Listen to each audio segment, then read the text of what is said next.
Good afternoon and good evening to everybody joining from across the world. And thank you for attending the GRC Summit. We've had two very interesting sessions prior to this. One, our CEO, Bruce Dahlgren, who talked about how the world is opening up and the various kinds of risks and opportunities that are emerging. And then we had the opportunity to speak with Ellen from the Italian National Standards Body about ESG, along with Marco, our European head. And then we also talked a little bit about the ESG launch. Now we're going to cover a very important topic, on operational resilience and risk management. And, as all of us know, that the unprecedented after effects of COVID-19 has made us realize that in this world, there's a very high degree of interdependency. Any disruption anywhere in the transaction chain, whether it's in the supplier side, on the supplier side, on the internal IT infrastructure side, on the environmental side, or even employees, as we are seeing with some of the large tech companies in the last couple of weeks, that can cause downstream impact and can have a domino effect and send ripples throughout the organization and the market. Organizations do need an integrated approach, to understand and also digitize, automate many of the activities, evaluate whether it's third parties, their infrastructure, their geopolitical, risks possibly, and have a strong core of operational resilience that's able to not only withhold sudden shocks like the pandemic, but also to try and see where things like these can emerge and create what we call a level of anti-fragility to be able to manage and be resilient around these possible risks. I'm very privileged to be joined by two absolutely exceptional experts and practitioners, along with me on this panel. And I have first Lena Christensen, who serves as the Chief Operating Officer of the entire risk group at Nordea Bank, one of the world's largest banks, as you know, and definitely a very influential bank in the Nordics as well as in Europe. And Lena comes with a lot of background across multiple functions ranging from enterprise risk, audit, financial controls, finance, and including, also on the operating side of business processes and customer processes as well. So welcome, Lena, to the panel. I'm also very privileged to be joined by Tammy Doken, who serves as the first Chief Data Privacy Officer of the World Bank and has exceptional background also in the past in the industry, working as, at MoneyGram as an executive, and is a lawyer by profession, having worked on various aspects of law, ranging from commercial, corporate, as well as intellectual property. So exceptional views will come in from both the people. So let me actually start with just, Lena, in your few words, if you can introduce your role and the span of control that you're seeing and the kind of challenges and opportunities in your role, that'd be fantastic. Thank you so much. Thank you for that nice introduction. It's a pleasure to be here discussing such an exciting and relevant topic. When I joined Nordea 2 years ago as the COO in the Group Risk and Compliance, we really faced a lot of issues around how we actually look end to end of our risk management processes. Then the pandemic came and it actually really topped our discussions. Because what we actually did, perhaps very good, was that we had in isolation very good knowledge about how our processes, our systems, they were risk assessed. But when the pandemic came and we needed to make new processes for working from home, serving our customers in a different way, perhaps adding some slightly different products to serve our customers, we realized that the dependencies between our risk assessment of the processes, the systems, the knock-on effects, they were not very known. So that was really something that we needed to look into, and that has been on my high agenda since that day. And that's also why we have been discussing so much about enterprise risk management and how we can find good solutions that support solid risk management in Nordea. No, thank you, Lena. And Tammy, you've got a very interesting background as well in your role. If you can just tell us a little bit about both your role as well as how you're looking at this, that would be fantastic for the audience. Sure. Thank you, Gaurav. And good morning, good afternoon, good evening, everybody. I'm very, very pleased to be here with you today. My name is Tammy Dawkin. I am the Chief Data Privacy Officer for the World Bank. As many of you know, the World Bank is an international financial institution that provides loans and grants to governments of low and middle income countries for the purpose of pursuing development projects. We were established over 75 years ago in the aftermath of World War II, and now have 189 member countries, staff from 170 countries, and offices in over 130 locations. Our mission has evolved coming out of World War II. It was to rebuild countries. Our mission now is to fulfill our twin goals of facilitating sustainable solutions to reduce poverty and build shared prosperity. So my focus at the World Bank is to look at how the bank is using personal data, and we rely on personal data to understand where projects might be needed, how they're implemented in order to make sure that we are fostering safety and security of individuals, and quite often very vulnerable individuals as well. So there are a lot of risks in that. I should mention, as an international organization, we are not subject to any regulation or any country's laws. So it's a very unique environment in that we have to identify the risks of non-compliance with general norms and what our stakeholders expect. So it's a very different risk perspective, yet we do have risks. We have legal risks of losing our privileges and immunities. We have operational risks, of course, of being able to conduct business with countries and in the private sector. And we have reputational risks, which is of surmountable importance, because if we lose the trust of the countries and stakeholders with whom we work, we are not going to be in a very good place. So I'm very happy to be here and talk about risk and resilience, and I appreciate the invitation. No, thank you very much. And for today's session, the purpose is really to discuss how companies and organizations have to break down the silos to create a more holistic view, also create unified data sets, that is integrated across risk, compliance, continuity programs. And to Tammy's point, how do you ensure that while you have access to all the data, you also adhere to the norms of privacy and other data integrity issues that can come with mass aggregation of data information.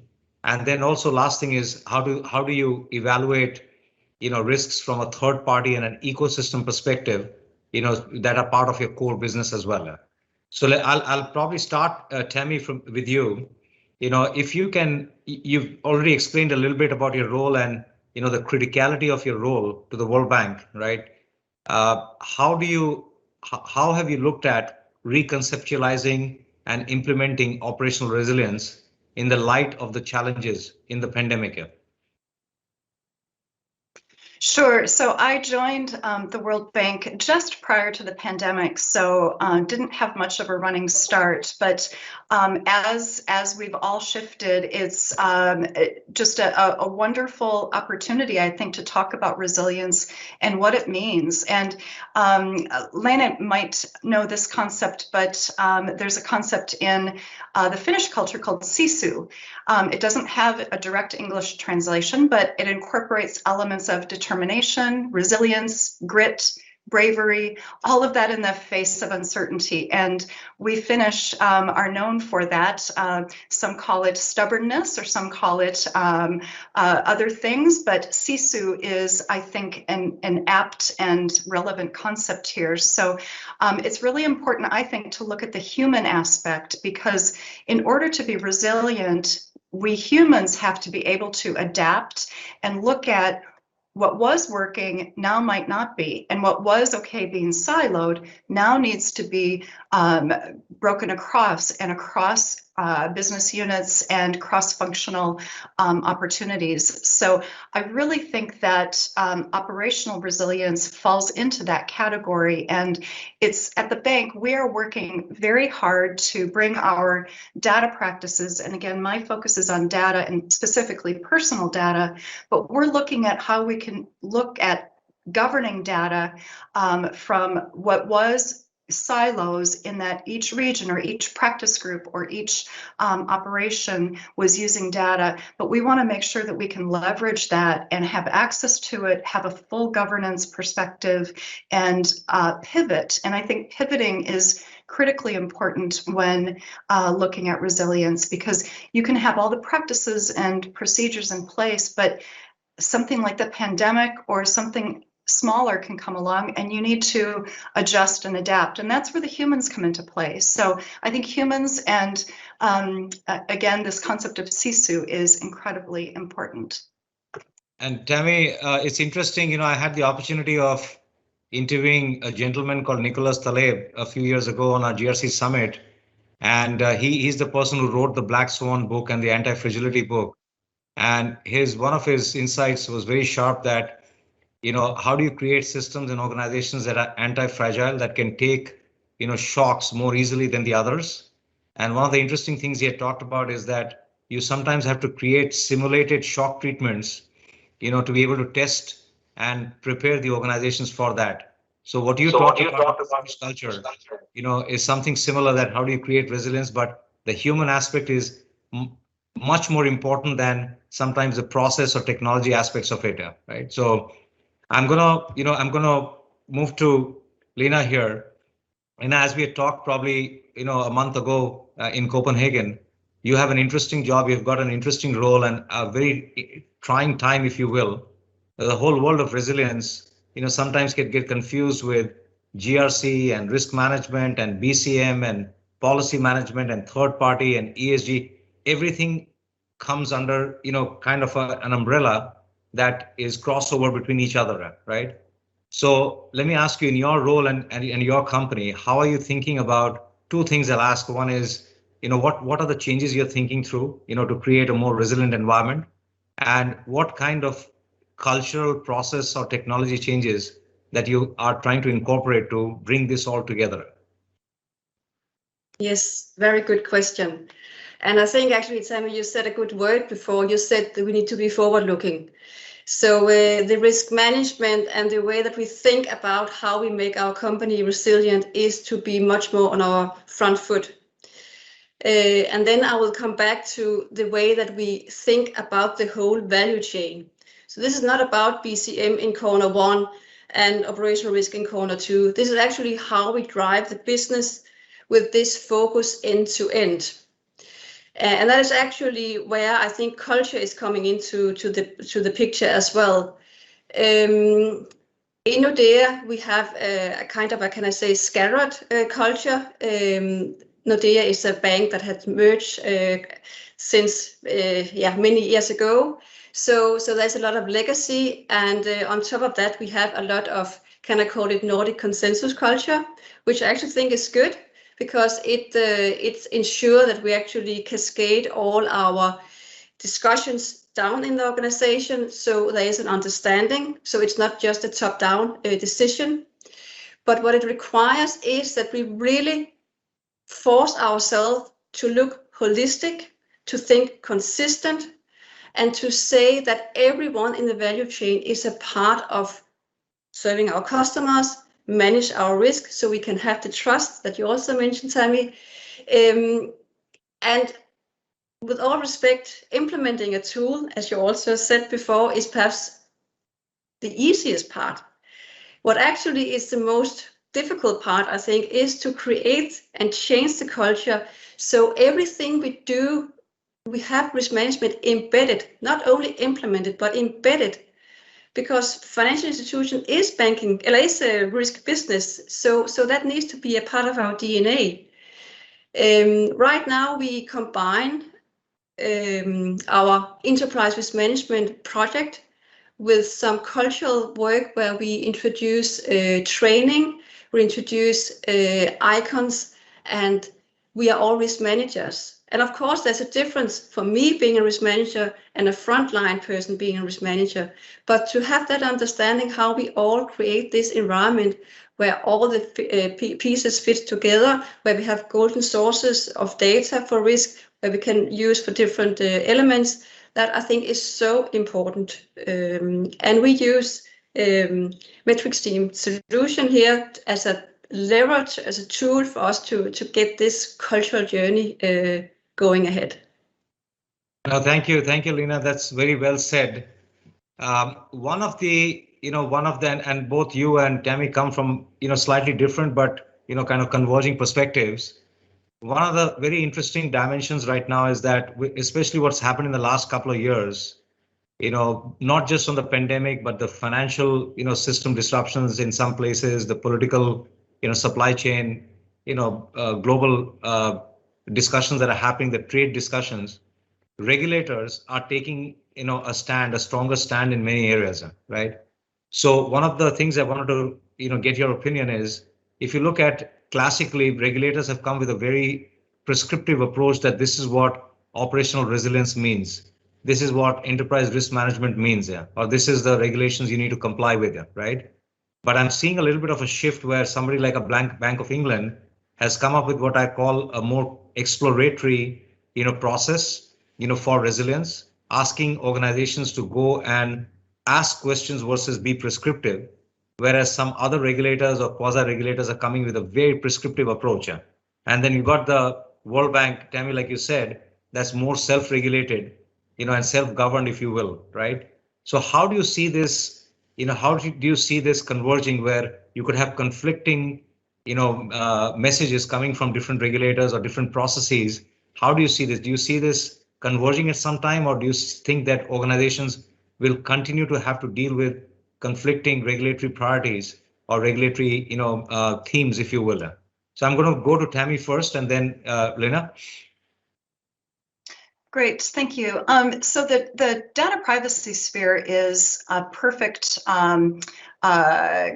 case for this, because more than 140 countries have data privacy or data protection regulation and or data protection written into their constitutions. So any company that's global, including the World Bank, has to be aware of these regulations and the expectations and figure out how in the world do you meet them without having independent, separate silos of regulatory risk management, which just isn't practical in today's world. So Lena used two words I wanted to repeat, that is embed and consensus. And the World Bank, as an international organization, is by definition a consensus-driven organization.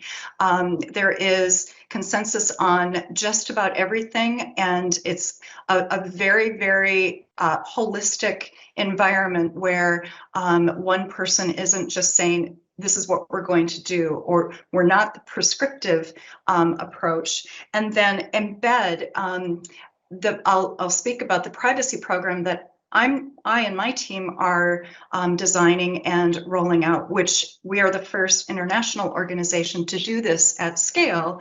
And we have chosen a decentralized format so that we embed data privacy risks and risk mitigation throughout the bank. So in order to do that, we have it's sort of a four-step approach. First is build awareness. What is data privacy? Why does it matter? Why does it matter to me? I don't deal with data directly. Then my team has to build practical solutions to reasonably manage those risks. And then we have to be prepared to pivot and shift away pretty regularly as things change, or if things don't roll out exactly as we thought, or if new regulation comes along, or if a pandemic hits, we have to figure out how to pivot. And then I think critically important, and you touched on this, Gaurav, earlier, is practicing crisis management plans.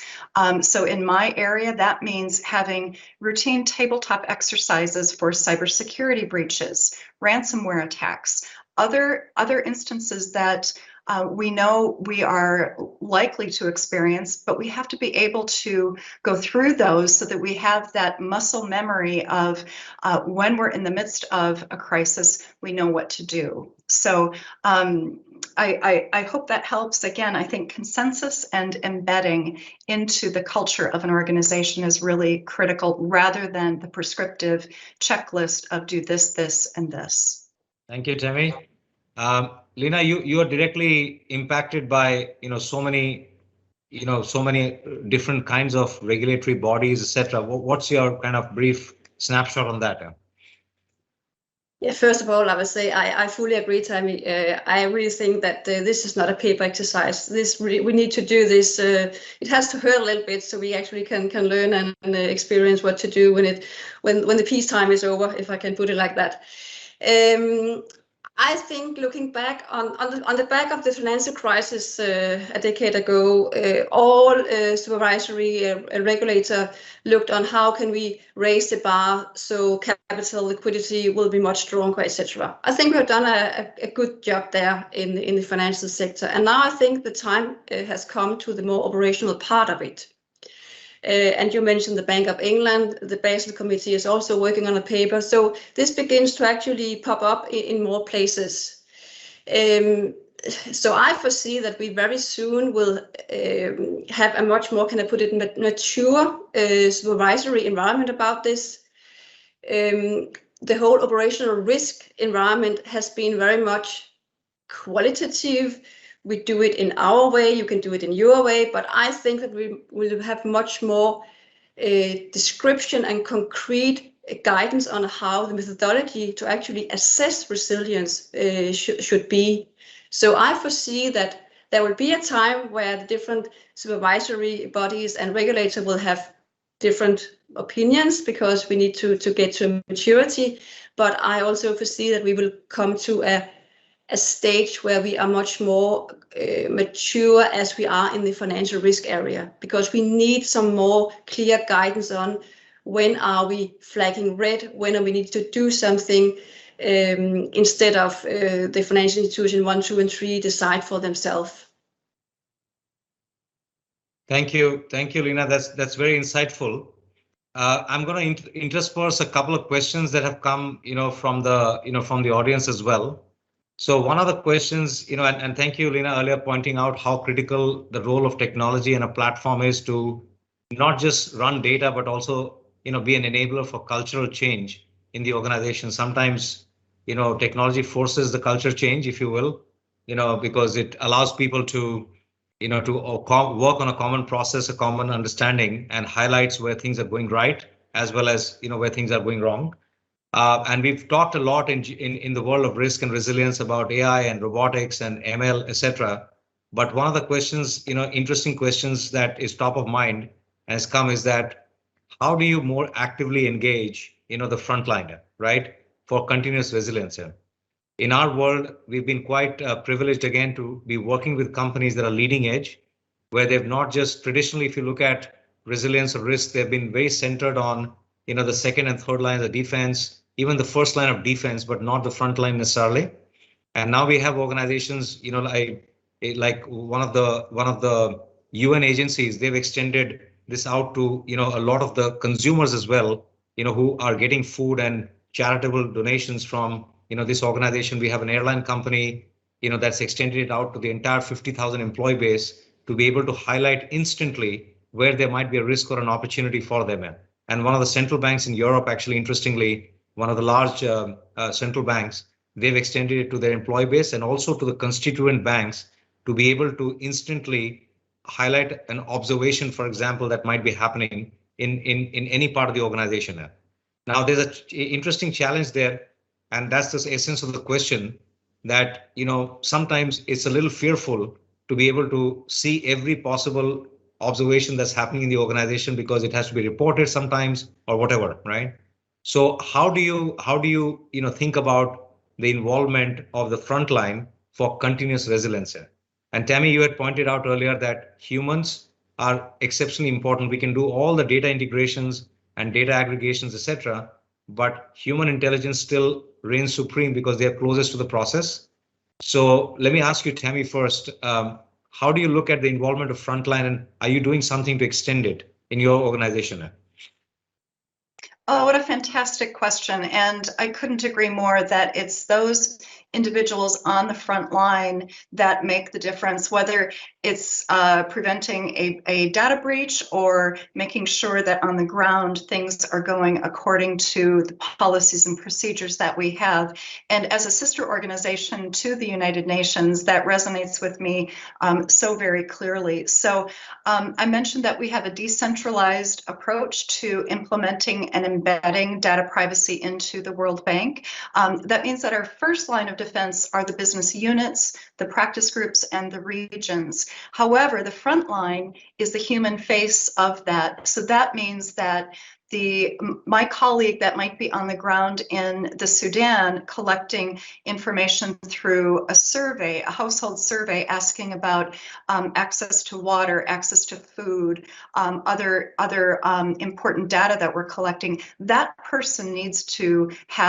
be equipped and have the tools necessary to do that in a way. So in a way that complies with our policy and, again, the expectations of the stakeholders. So as the second line of defense, my team, the Data Privacy Office, gives tools to the VPUs, the vice presidential units and others, and then we work with a network of focal points. We have over 200 throughout the bank, and they help push and carry these messages out into the field, because that's really where it matters. That the front line is where this will make or break whether we are using personal data in the responsible fashion that we're seeking to. So my office is trying to empower and embed and give everybody, again, the awareness and then the tools to do this in the appropriate fashion, so that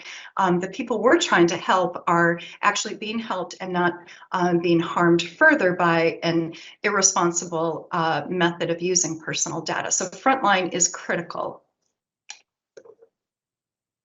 Great, thank you, Tammy. Lena?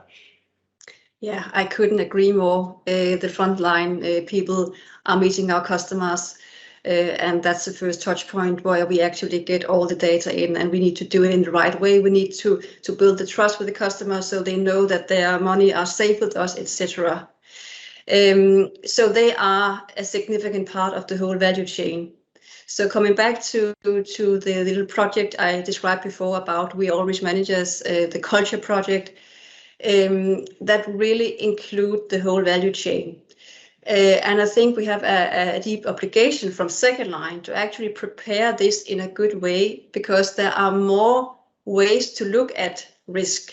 And I, as a second line, should know much more than my colleague in first line. So to find the right way to bring the awareness to the frontline people, that is essential. That is one of my success criteria, I will say. And then support them with good solutions, with the clear processes, and have a setup that really embed them in the value chain. So I can't say how important it is that they're actually a part of the process, but with different scope, because of course they should do their daily job and not think risk management. It should just be in the DNA, provided by the policies and the tools that we bring from the second line. That will be the perfect world. No, thank you, Lena. And this is, and Tammy, thank you as well. I think, it's very clear from the discussion today that, the world is presented an opportunity, a huge opportunity, and also a daunting task here. And every day we can't get by without, reading something in the papers where something is getting impacted hugely, and resilience risk, is closely tied to what I call strategic growth of companies as well. We're seeing so many of these situations right now where fast growing companies get derailed, if I may, just because there's a privacy issue, or there's a human resource issue, or there's a supply chain issue, right? So tying, risk and resilience to growth is a very important aspect.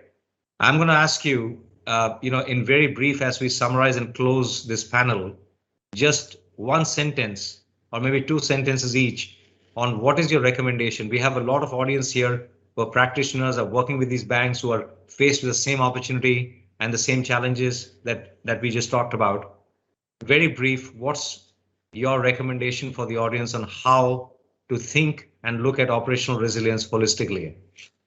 So maybe Tammy, we'll go with you first. Great, thank you very much. So what I think about and am trying to do is build a culture of compliance with regard to data privacy. And this is a brand new topic, so I have a lot of opportunity to build that culture. And again, I would say first step is to build awareness. Why is this important? What are the risks of not doing this? What could happen? And then once you build that awareness, provide the tools, the training, the materials, the resources, and the outreach to reasonably manage those risks at the front line, from the frontline perspective and the first line of defense. And then be prepared to have to pivot and have to change. And then again, practice, and make sure that you are anticipating those crises so that you know what to do and how to do it and can improve. Continuous improvement. Thank you, Tammy. And just to wrap up, Lina, your final advice, recommendation? Yeah, I would also like to use the word simplicity, because this is not rocket science. This is really to think holistic, to think consistent, and to be very aware of our different roles in the whole value chain and how we all contribute to good risk management, to operational resilience by doing these roles in a good way, provided by support that we have, for instance, from tools and processes. And then perhaps I will quote the CEO of Nordea, who actually says risk management is about actually brushing your teeth every day. If you do it every day, it becomes very natural. So I think going that direction, it will bring us in a good spot. No, thank you very much, and we'll wrap up with this. First, thank you for your time. Thank you, Lina and Tammy, for all the good work that you do. You know, not just in your organizations, but the impact it has on the broader, set of organizations outside your world as well. And I'm pretty sure that the audience has got quite a bit of insight into how to at least think about it. Like we said, it's a journey. It's a journey, and if you can make it reflects memory. Just like you said, Lina, right now, what your CEO said, that will make the journey easier, but it's also going to be pretty interesting. So thank you once again for joining the panel, and thank you everybody who's attended.